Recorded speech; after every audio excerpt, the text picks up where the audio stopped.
Jackson and Teddy Roosevelt would hate Donald Trump. Now, I know that some people might think, well, yeah, that's just common sense, but you got to tell Trump that because the guy's always talking about Andrew Jackson, a dude who actually knows what nationalism and populism is, unlike Trump.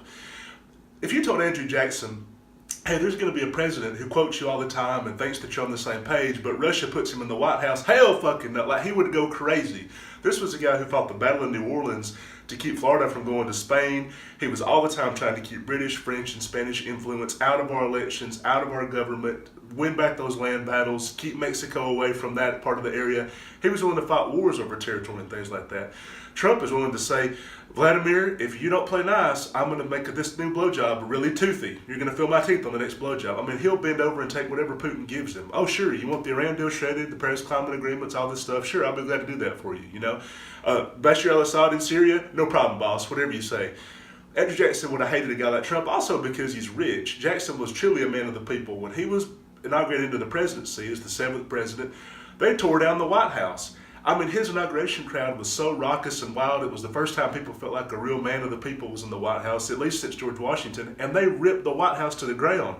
Trump's inauguration crowd, he could say it's the largest ever, but it was paltry compared to Obama. So I think he would really hate Trump because like he's lying about his inauguration crowd. People actually came to my inauguration.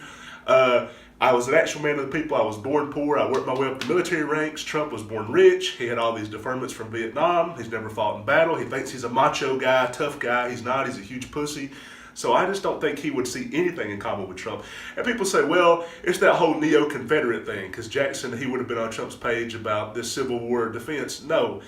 Andrew Jackson told South Carolina, because they were threatening to secede back in the Jackson presidency. So 30 years before the actual Civil War started, they were threatening back then. And Jackson said in no uncertain terms, you're not leaving South Carolina and we'll come down with the full force of the federal government, because he wasn't going to lose a single state. He was going to add states through the Manifest Destiny and things like that.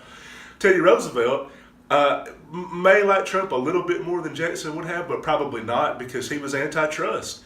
Trump claims to be antitrust and anti-monopoly, but everything he's done, from allowing the FCC to get rid of net neutrality, which benefits the biggest companies on earth, it's going to allow some tech, media, and telecom companies to amass an even bigger fortune in monopoly.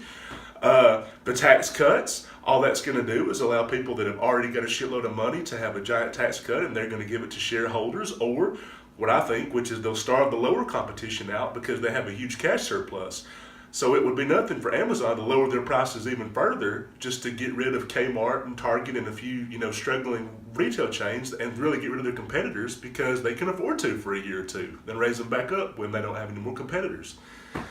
So no, I don't think Teddy Roosevelt or Andrew Jackson or any of these people would be on Trump's page at all, and he really is alone in terms of American presidents, despite his boyhood macho heroes that he thinks he's got a lot in common with.